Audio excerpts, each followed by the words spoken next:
Bonjour monsieur. Bonjour. Nous vous interpellons, aujourd'hui, vous et vos voisins, pour vous annoncer la bonne nouvelle de l'avènement du royaume millénaire de Jéhovah Dieu dirigé par Jésus-Christ son Fils, qu'il a désigné roi.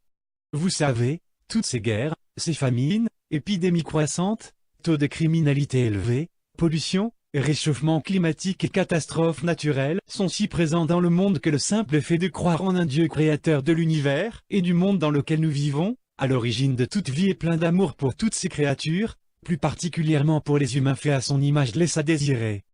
On en vient même à le tenir responsable des troubles dans le monde, et à le blâmer d'avoir créé des humains cruels et sans scrupules, détruisant continuellement le monde sous les yeux indifférents de ceux qui le gouvernent.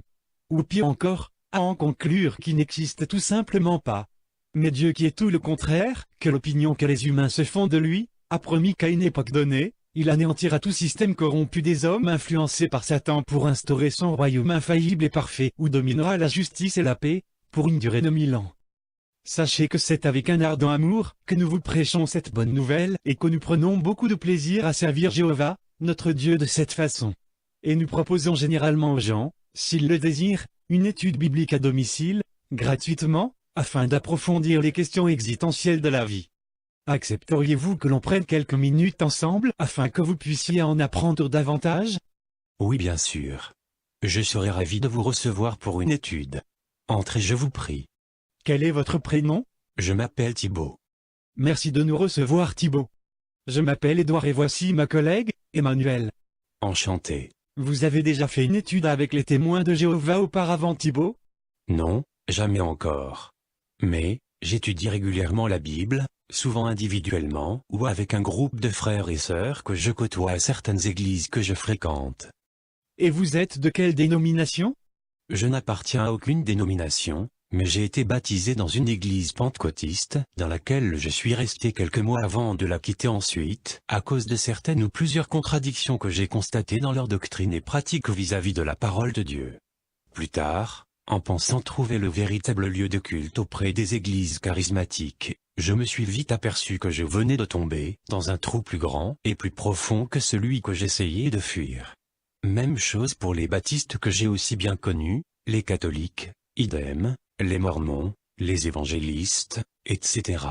Aujourd'hui, je préfère me définir comme appartenant au Seigneur Jésus-Christ, non pas parce que je suis né dans une famille dite chrétienne et que j'ai reçu une certaine éducation religieuse au cours de ma jeunesse, non pas parce que j'ai répété une certaine prière de salut après un frère ou le pasteur lui-même au micro accompagné d'une bonne musique triste pour influencer psychologiquement mes émotions, non pas parce que ce dernier ou d'autres frères et sœurs ou qui que ce soit d'autre affirme que j'appartiens bel et bien à Jésus, non pas parce que je donne fidèlement 10% de mes revenus par mois ou que je donne régulièrement une offrande, non pas parce que j'ai reçu une formation dite biblique, non pas parce que j'ai été baptisé dans l'eau, au nom de Jésus, non pas parce que je vais régulièrement à l'église chaque dimanche ou d'autres jours de la semaine selon les programmes, non pas parce que je participe à l'église en jouant d'un instrument de musique quelconque, ou que je chante au micro, non pas parce que je suis membre d'une église locale, non pas parce que j'ai appris le parler en langue,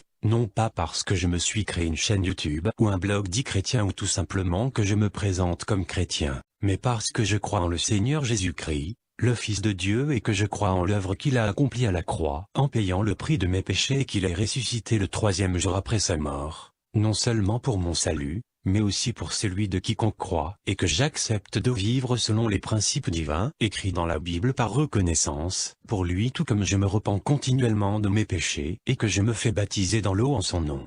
Le plus important ce n'est non pas de connaître Jésus, mais que Jésus nous connaisse. On n'accepte pas ni ne choisit son Jésus, mais c'est lui qui nous accepte et nous choisit. Être chrétien n'est pas un choix et être un enfant de Dieu ne dépend pas de nous ni de nos bonnes œuvres, mais c'est une grâce qui résulte de la nouvelle naissance, qui résulte à son tour de la foi que nous avons envers Jésus-Christ que nous recevons. Il n'y a pas d'autre alternative aujourd'hui pour être chrétien. Et ce que je confesse rend témoignage de ce que je suis. Et aussi longtemps que je suis vivant, je dois confesser mon Rédempteur, car dans mes veines coule le sang de Jésus-Christ, son esprit est mon oxygène, sa parole est ma vie et sa volonté est ma raison d'être. Vous savez ce que je pense là tout de suite, Thibaut? Non. Quoi? Je crois sincèrement que le fait que nous soyons tombés sur votre chemin aujourd'hui n'est pas l'effet du hasard mais une manifestation divine de la volonté de Jéhovah. Une façon de vous montrer à quel point il vous aime et une manière de nous montrer à quel point il agrée notre service. Vous en rendez-vous compte? Et je crois qu'avec tout ceci, qu'il serait bon de commencer l'étude par une prière. Qu'en dites-vous? Je suis d'avis. Mais juste avant, j'aimerais vous offrir ce petit livre intitulé « Qu'enseigne réellement la Bible ?» Un petit livre qui sert d'auxiliaire, très pratique et dont vous aurez besoin pour aujourd'hui, car notre étude sera basée sur ce livre et c'est généralement accompagné de ce guide que nous étudions progressivement avec les gens. Chouette. Mais pour savoir ce que la Bible enseigne réellement, ne serait-il pas plus simple de l'ouvrir et de la lire? Je croyais qu'une étude biblique serait basée sur la Bible car toute question biblique demande une réponse biblique. Et encore, je croyais que pour chaque étude ou examen des Écritures, le guide suffisant dont nous aurions besoin, à part la Bible bien évidemment, n'est autre que le Saint-Esprit, d'où le passage de Matthieu chapitre 18, verset 20, « Car là où 2 ou 3 sont assemblés en mon nom, je suis là au milieu d'eux. » Et encore un Jean chapitre 2, verset 27, « Pour vous, l'onction que vous avez reçue de lui demeure en vous, et vous n'avez pas besoin qu'on vous enseigne, mais comme son onction vous enseigne toutes choses, et qu'elle est véritable, et qu'elle n'est point un mensonge, demeurez en lui selon les enseignements qu'elle vous a donnés. » Pour étudier et comprendre les Écritures, les apôtres et les autres chrétiens du 1er siècle ne se servaient pas d'un quelconque document ou ouvrage servant à expliquer la parole de Dieu dans un sens plus facile et compréhensible pour les hommes, mais toute l'étude, sans parler de la prédication en plus du service, était organisée, dirigée et guidée uniquement par le Saint-Esprit. Voilà pourquoi la Bible s'exprime d'elle-même. Parce qu'elle est inspirée de Dieu du premier au dernier verset. Si vous croyez que Dieu est l'auteur de la Bible, à combien plus forte raison serait-il plus évident qu'il en soit de même le seul interprète? Par contre, si ce petit livre enseigne effectivement ce qu'enseigne la Bible, mais à 25%, ou 50%, ou 75%, ou même 99%, quoique si proche de la vérité, il ne peut pas être véritable et ne peut qu'être qu'un tissu de mensonges. Et donc inutile à tout lecteur et étudiant de la Bible. Voilà justement pourquoi ce livre est nécessaire à cette étude. Votre compréhension erronée des Écritures qui se voit à travers vos propos et les versets hors contexte que vous avez cités doit sans nul doute résulter des enseignements que vous avez reçus des différentes églises que vous avez rencontrées au cours de votre expérience. Bien sûr, vous avez de votre propre chef décidé de quitter ces églises apostates, l'une après l'autre, à cause de leurs enseignements et pratiques en parfait contraste avec la parole de Dieu, mais toutefois, il semble malheureusement, que vous vous soyez encore attaché à certaines doctrines hérétiques qui depuis vous ont affecté ou que vous les aviez acceptées inconsciemment comme fondamentales.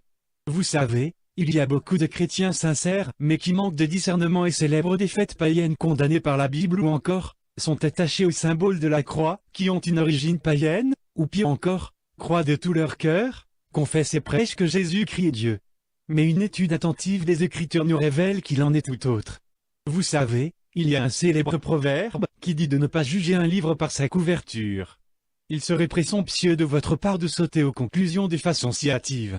Afin d'être sûr que ce livre qui, je le répète, n'est pas une deuxième Bible mais un simple auxiliaire, enseigne bel et bien un enseignement biblique et qu'il est en parfait accord avec les Écritures, c'est-à-dire, à 100%, il est nécessaire de commencer par le consulter et de le comparer avec les Écritures de la Bible jusqu'au bout. C'est justement et uniquement en ce but que ce livre a été rédigé. L'utilité de ce livre ne change en rien le fait que le déroulement de cette étude reste biblique, et n'empêche aucunement au Saint-Esprit de nous faciliter la compréhension de sa parole.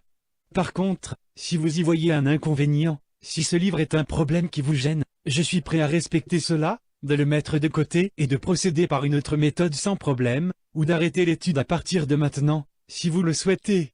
Vous n'avez qu'un mot à dire. Comme je vous l'ai dit plus tôt, de même que j'organise régulièrement une étude biblique avec quelques frères et sœurs, de même, je ne vois aucun problème à faire pareil avec vous, tout en consultant ce manuel d'étude, toutefois, non pas afin d'y découvrir ce qu'enseigne réellement la Bible, quand on peut déjà le découvrir en la parcourant de fond en comble, mais pour voir si les enseignements provenant de ce guide ont un fondement scripturaire et sont de ce fait parfaitement conformes aux enseignements tirés de la Bible. Nous devrions tenir compte de l'invitation de l'apôtre Jean à ne pas prendre nos croyances à la légère.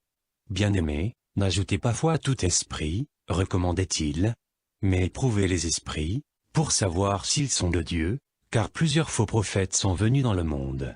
Remarquez le bel exemple que nous ont laissé au 1er siècle des habitants de la ville de Bérée, qui avaient des sentiments nobles. Ils reçurent la parole avec le plus grand empressement, examinant soigneusement les Écritures chaque jour, pour voir si ces choses qu'avaient dites Paul et Silas étaient ainsi. Tout en ayant le désir d'apprendre, les Béréens ont vérifié que ce qu'ils entendaient et acceptaient était bel et bien fondé sur les Écritures. Aujourd'hui, de même, les chrétiens authentiques ne se laissent pas balloter par le flux et le reflux des idées à la mode. Ils se cramponnent solidement à la vérité biblique.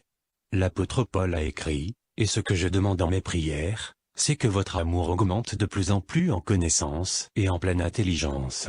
Voilà jusqu'où doit aller tout chrétien pour étudier attentivement les Écritures avec empressement, les comparant aux doctrines diverses, qui sont prêchées dans les différentes églises, tout en découvrant ce que la Bible enseigne réellement. Ceux qui imitent les Béréens ne se laissent pas duper par les paroles trompeuses des ennemis de la vérité, qui vont même jusqu'à se faire passer pour d'authentiques serviteurs de Dieu tout en persuadant les véritables chrétiens qu'ils sont dans l'erreur. Au contraire, ils sont libérés par la vérité spirituelle, qui vient du vrai Christ et de ses authentiques disciples. Ceci étant dit, l'objectif prioritaire de cette étude sera de déterminer si ce manuel d'études dont nous nous servirons est basé sur les enseignements bibliques. Dans le cas contraire, nous ne pouvons que reconnaître son inefficacité, et y remédier, et je crois que nous pouvons nous entendre là-dessus. Je l'espère. Tout dépend de vous. Comme je vous l'ai dit, je ne vous forcerai pas à utiliser ce livre-ci. Au fond de vous, vous en avez aucunement envie, mais au contraire nous pouvons, si vous le voulez, procéder d'une toute autre manière, par exemple, par thème, afin que vous puissiez avoir un point de vue global des choses. Mais étant donné que je trouve votre proposition juste et votre mode de pensée sage et en parfait accord avec celui des chrétiens de Bérée, nous accepterons, moi et ma collègue, d'étudier avec vous afin d'analyser ensemble cette question biblique très pertinente, en essayant du mieux que nous pourrons pour vous apporter une réponse satisfaisante. Je ne veux pas d'une réponse satisfaisante. Tout ce que je veux, c'est la vérité. Bien dit. Je dirais même que tu as sagement répondu. Et sur ces sages paroles, commençons sans plus tarder la prière. Sœur Emmanuelle, voudrais-tu, s'il te plaît, nous faire la prière d'ouverture? Bien sûr. Père Jéhovah, nous venons à toi ce matin par cette prière au nom de ton Fils Jésus-Christ, afin que cette étude honore ton nom et soit sanctifiée et approuvée par ta parole. Nous te demandons que tout se déroule en ta faveur, que nous tous ici présents et réunis en ton nom, pour t'adorer et méditer ta parole, la Sainte Bible, recevions ta bénédiction, et que rien ne perturbe ce moment privilégié avec toi. En faisant cette prière, je profite de ce moment pour te demander pardon pour les péchés que j'ai pu commettre aujourd'hui consciemment ou inconsciemment, et je prie par la même occasion pour tous nos autres frères et sœurs dans le même cas, tout en continuant de chercher ta face, dont, frère Édouard, et notamment Thibaut qui a eu la gentillesse de nous recevoir sous son toit et la patience pour cette étude. Nous prions pour que les yeux et les oreilles de son cœur s'ouvrent à la lumière de ta parole.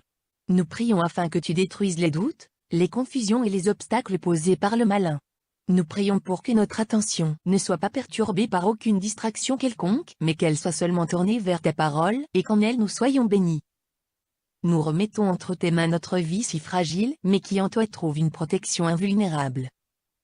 Ainsi, que cette prière soit du nombre de toutes celles que tu accueilles à ton trône et depuis lequel tu nous réponds, tout comme tu réponds à tous ceux qui te craignent et t'adorent, au nom de ton Fils Jésus-Christ. Amen.